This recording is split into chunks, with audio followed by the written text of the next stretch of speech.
चलो भाई, आज मैं आपको लूसेंट पढ़ना सिखाऊंगा और ये कोई मजाक वाली वीडियो नहीं है। इस बार लूसेंट मैं प्रॉपर आपको पढ़ना सिखाऊंगा, लेकिन एसएससी सीजीएल एग्जाम को टारगेट करते हुए। एसएससी के दूसरे एग्जाम्स के लिए भी हेल्पफुल रहेगी, बट मेरा टारगेट होगा एसएससी सीजीएल की तैयारी अगर करना चाहते हो, लूसेंट की किताब से जीके पढ़ना चाहते हो तो कैसे पढ़ना है। देखो, सबसे पहले भाई 400 पेज से ज्यादा की किताब है ऑलरेडी, इसको और ज्यादा बड़ा मत बनाओ। यानी आपको सिलेक्टिव होना है, सारे चैप्टर्स पढ़ने की जरूरत नहीं है। अपने सामने आप सिलेबस रखोगे, सिलेबस के हिसाब से देखो कौन कौन से चैप्टर पढ़ने हैं, कौन से पढ़ने की जरूरत नहीं है। ये मैं आपको आगे बताऊंगा, मैं छांट कर आपके लिए सारा काम करके आ गया हूँ। ठीक है, साथ में आपको प्रायोरिटाइज करना है, यानी हाई वेटेज के जो चैप्टर्स हैं उनको आपको पहले देखना है, और वो टॉपिक्स को आपको पहले देखना है जिनका वेटेज ज्यादा है, यानी एसएससी उनको ज्यादा पूछती है। इसका वीडियो मैंने ऑलरेडी बना रखा है, आई बटन में आपको वीडियो मिल जाएगा। इन टॉपिक्स को आपको पहले देखना है और अच्छे से करना है, उसके बाद दूसरे टॉपिक्स में जाओगे। ठीक है, टेक्स्ट बुक में बहुत अच्छा पास का सेल लगा हुआ है, अगर आप चाहो तो इसको बाय कर सकते हो। इसका जो पास है ये 31 मार्च तक आपको बहुत ही अफोर्डेबल प्राइस पे मिलेगा, अगर कूपन कोड क्लस्टर का इस्तेमाल करोगे। पहले कमेंट में आपको लिंक मिल जाएगा। चलो अब बात करेंगे ऐसे चैप्टर्स जो कि बहुत ज्यादा रिलेवेंट नहीं है SSC CGL point of view से। देखो, पूछने के लिए तो आपसे मुकेश कुमार के गाने भी पूछ दिए जाएंगे एसएससी में, बट थोड़ा हमें सेलेक्टिव होना पड़ेगा क्योंकि हमारे पास टाइम की थोड़ी शॉर्टेज रहती है। तो वर्ल्ड हिस्ट्री जो है, इसके क्वेश्चंस बहुत ही कम आते हैं, बहुत ही कम। ऐसा नहीं है कि जीरो आते हैं, ठीक है, इस गलत फहमी में कोई ना रहे। जीरो नहीं आते, बट बहुत बहुत कम आते हैं। तो वर्ल्ड हिस्ट्री आप पूरा पूरा छोड़ सकते हो। इसकी जो कवरेज है ये आपके पीवाईक्यू से हो जाएगा। अगर मल्टीपल टाइम्स आपने पीवाईक्यूज किए हुए हैं तो फिर वर्ल्ड हिस्ट्री के क्वेश्चन आपसे निकल जाएंगे। इसके लिए लूसेंट अलग से मत पढ़ो, अनटिल एंड अनलेस कि आप 2-3 साल रख रहे हो हाथ में। ठीक है, फिर करना है करो, मुझे क्या मतलब, लेकिन ऐसे मत करो। इंडियन इकोनॉमी आप प्लीज लूसेंट से ना पढ़ें, क्योंकि एक तो ऑलरेडी ये थोड़ा सा टेक्निकल टाइप का टॉपिक है। ठीक है, ये जो सेक्शन है ये थोड़ा टेक्निकल है। दूसरी बात ये है कि लूसेंट में इसके अंदर ज्यादातर डेटा डंप किया हुआ है, और वो भी रिलेवेंट नया वाला डेटा है नहीं, थोड़ा पुराना वाला डेटा है। तो डेटा डंप की जरूरत नहीं है। इकोनॉमी में डेटा डंप का क्वेश्चन नहीं आता। इकोनॉमी में आपको कॉन्सेप्चुअल अंडरस्टैंडिंग होनी चाहिए, टर्म्स के बारे में पता होना चाहिए।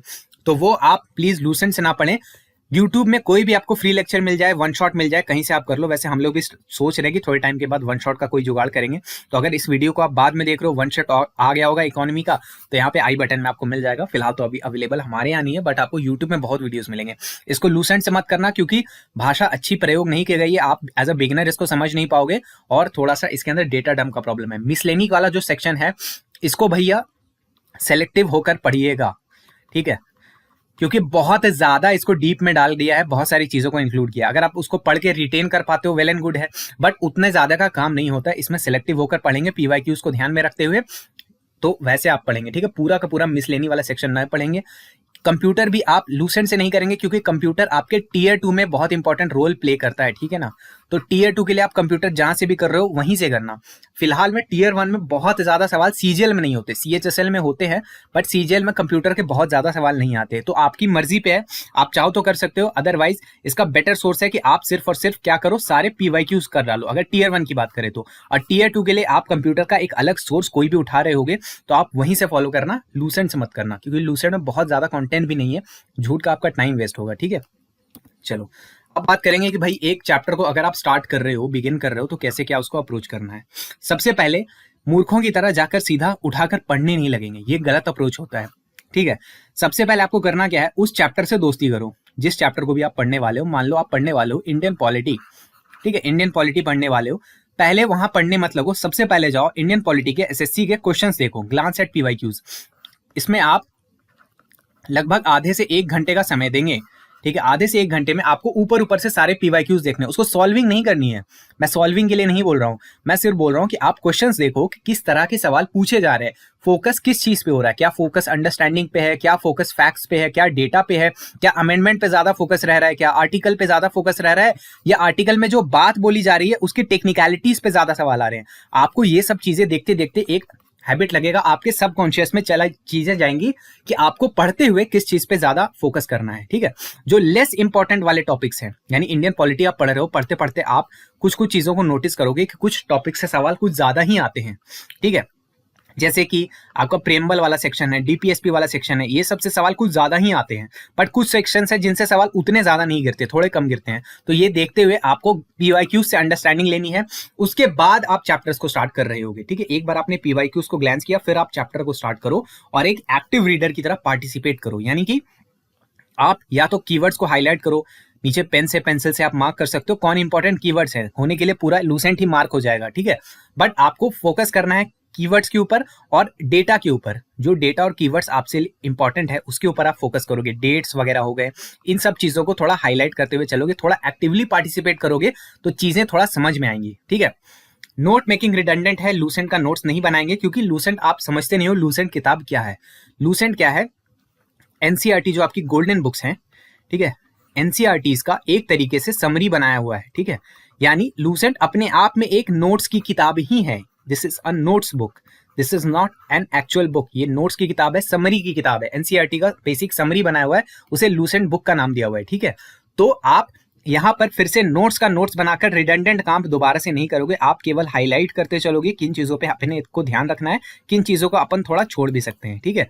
ऐसे करके आपने रीडिंग किया, एक चैप्टर पकड़ा, उसको इस तरीके से 1 टाइम या 2 टाइम आपको रीड करते हुए इंपॉर्टेंट चीजें पकड़ लेनी है। अब उसके बाद बारी आएगी रिविजन की। देखो, लूसेंट पढ़ लेना कोई बड़ी बात नहीं है।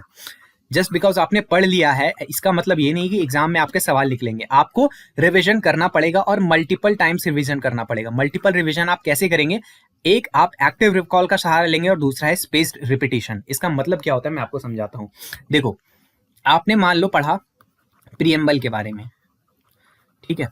अब अगली बार जब आप प्रीएम्बल रिवाइज करने के लिए आओगे तो आप सीधा देखोगे नहीं किताब को, किताब अपने सामने बंद रखो और अपने आप से सवाल पूछो कि प्रीएम्बल के बारे में मुझे क्या क्या चीजें याद आती हैं। तो सबसे पहले प्रीएम्बल का टेक्स्ट क्या है वो अपने आप को दोहराने की कोशिश करो। अब ये पूरा पूरा याद नहीं आएगा तो इसको एक बार ग्लैंस करके हाथ से उठाकर देख लेना कि क्या क्या चीजें लिखी हुई हैं। फिर आपको याद आएगा कि प्रीएम्बल से रिलेटेड कोई अमेंडमेंट का बात हुआ था, एक इंपॉर्टेंट बहुत इंपॉर्टेंट अमेंडमेंट है उसका बात हुआ था, तो क्या उस अमेंडमेंट के बारे में आपको क्या क्या चीजें याद आ रही हैं। एक इंपॉर्टेंट जजमेंट हुआ था, कोई केस हुआ था, प्रीएम्बल का सोर्स कहाँ है, इसको कहाँ से उठाया गया था, ये सारी चीजें आपको याद आएंगी। जो याद आ रही हैं उसको अपने साइड में एक रफ नोटबुक रखो, उस नोटबुक में लिखते चलो। जो नहीं याद आ रही है उसको अपने बुक से आपको देखना है, उसको रिवाइज करना है। ये होता है एक्टिव रिकॉल। जब ऐसे एक्टिव रिकॉल करोगे, मल्टीपल टाइम्स करोगे तो आपको चीजें याद होने लग जाएंगी। यहाँ पे देखो यार, कोई कुछ भी बोले, एसएससी सीजीएल में फोकस ज्यादातर फैक्चुअल बातों पर होता है, चाहे मेंस ही क्यों ना हो। इस बार फैक्चुअल चीजों ने लोगों की धज्जियां उड़ा दी थी, तो फोकस फैक्चुअल चीजों पे, फोकस रटने वाली चीजों पर ज्यादा होगा, इसलिए आपको एक्टिव रिकॉल करना है। स्पेस्ड रिपीटेशन का मतलब ये होता है कि कोई चीजें आपने डे 1 को पढ़ी, उसके बाद 3 दिन के बाद या सर्टेन नंबर ऑफ डेज के बाद फिर से जाओ उसकी रीडिंग करो। 2 रीडिंग हो गई, उसके बाद 10 दिन 15 दिन के बाद जाओ उसको फिर से रिवाइज करने की कोशिश करो। फिर 15 दिन के बाद जाओ फिर से रिवाइज करो। फिर 30 दिन के जाओ फिर से रिवाइज करो। यानी एक टॉपिक को आपको मल्टीपल टाइम्स, मल्टीपल गैप पे रिविजन करते रहना है। जब बार बार रिविजन करोगे तब आप फैक्ट्स को रिटेन कर पाओगे। आप ये सोच रहे हो कि मैं 2 बार 3 बार केवल आज पढ़ता हूँ, कल पढ़ता हूँ, परसों पढ़ता हूँ, प्रीएम्बल मुझे पूरा याद हो जाने वाला है, कुछ भी मुझे प्रॉब्लम नहीं आएगा, ठीक है। प्रीएम्बल तो चलो मैं छोटे टॉपिक का एग्जांपल ले रहा हूँ, टॉपिक बहुत बड़े बड़े होंगे, इसीलिए आपको एक्टिव रिकॉल और स्पेस रिपीटेशन का सहारा लेना है। बार बार लौटना है उस किताब के अंदर, ठीक है। उस किताब से दोस्ती कर लो मेरे दोस्त। सीजीएल की तैयारी में आए हो, लूसेंट से दोस्ती कर लो, क्योंकि हो सकता है आपको उसके साथ लंबा समय बिताना पड़े, ठीक है। भगवान करे कि आपका जो सिलेक्शन है वो 1 साल के अंदर अंदर हो जाए, बट बहुतों का नहीं होता। स्टैटिस्टिक्स और प्रोबेबिलिटी कहती है कि ज्यादातर लोगों का सिलेक्शन पहली बारी में नहीं होएगा, तो हो सकता है आपको इसके साथ लंबा समय बिताना पड़े, इसलिए दोस्ती कर लो। मल्टीपल टाइम्स यहाँ पर लौटते रहो, एक्टिवली इसको रिकॉल करो और स्पेस्ड रिपीटेशन का सहारा लो। मैंने जो टॉपिक्स छोड़ने के लिए बोले थे वहां से छोड़कर उसके आगे बढ़ना और पीवाईक्यूज का भरपूर इस्तेमाल करना। अपने आप को एक्टिव रिकॉल के साथ साथ ही आप पीवाईक्यूज को भी सॉल्व करते हुए रहना, ठीक है। अगर किताब पढ़ने की झंझटों से बचना चाहते हो, जीके की तैयारी एक कोर्स के माध्यम से करना चाहते हो, तो जीके जीनियस बैच का इस्तेमाल कर सकते हो। इसकी खास बात यह है कि जहां जीके के जो दूसरे बैचेस हैं वो 1000 से 2000 घंटे का कंटेंट आपको देते हैं, वो भी आप सही से रिवाइज नहीं कर पाओगे, क्योंकि उनके एक बैच में एक बैच होता नहीं है। वो रिविजन के लिए अलग बैच लाएंगे, पीवाईक्यूज के लिए अलग बैच लाएंगे, गेस करने के लिए अलग बैच लाएंगे, माइंड मैप्स का अलग बैच लाएंगे। ऐसे करते करते वो कंटेंट 1000-2000 घंटे के ऊपर का कर देते हैं। बट हमारे जीके जीनियस बैच में क्या है, 100 से 120 घंटे का टोटल कंटेंट है। इसको आपको अच्छे से रिवाइज करना है, साथ में केवल पीवाईक्यूज को मल्टीपल टाइम्स कर लो। आप रीजनेबल नंबर ऑफ क्वेश्चंस को अपने एग्जाम में अटेम्प्ट कर पाओगे अगर जीके जीनियस बैच को अच्छे से इस्तेमाल करते हो। इसमें जो कंटेंट है ये मैंने दिया है। एसएससी सीजीएल के लिए जो भी आपको नीडेड है सब कुछ इसके अंदर मिलेगा। जीके का पूरा कंटेंट, स्टैटिक जीके भी इंक्लूडेड रहेगा। इसके जो वीडियोस हैं वो आपको एग्जाम क्लस्टर ऐप में मिलेंगे, वहीं पर डेमो भी अवेलेबल है, ठीक है। पीडीएफ जो है आपके नोट्स जो है वो भी अवेलेबल होंगे, बस ये ऐप के अंदर खुलेंगे। ये इंग्लिश मीडियम का कंटेंट है, तो प्लीज प्योर हिंदी वाले इसको अवॉइड करेंगे। लूसेंट से ज्यादा डीप, बेटर और अपडेटेड कंटेंट आपको यहाँ पर मिलेगा। प्राइस ऑलरेडी इसका बहुत ही अफोर्डेबल रखा गया है, बट वो प्राइस भी आपको पे नहीं करना। आप कूपन कोड ऑफिसर का इस्तेमाल कर लेना, तो मैक्सिमम पॉसिबल डिस्काउंट मिल जाएगा। अगर आपको इसके बारे में कोई भी डाउट्स है, कोई क्वेरीज है, तो आप व्हाट्सएप नंबर 8987921161 पे व्हाट्सएप मैसेज करके भी पूछ सकते हो, लेकिन ज़रूरत नहीं पड़ेगी, क्योंकि इसी में आपको सारे डेमो वीडियोस मिल जाएंगे। डेमो देखकर आप डिसीजन ले सकते हो।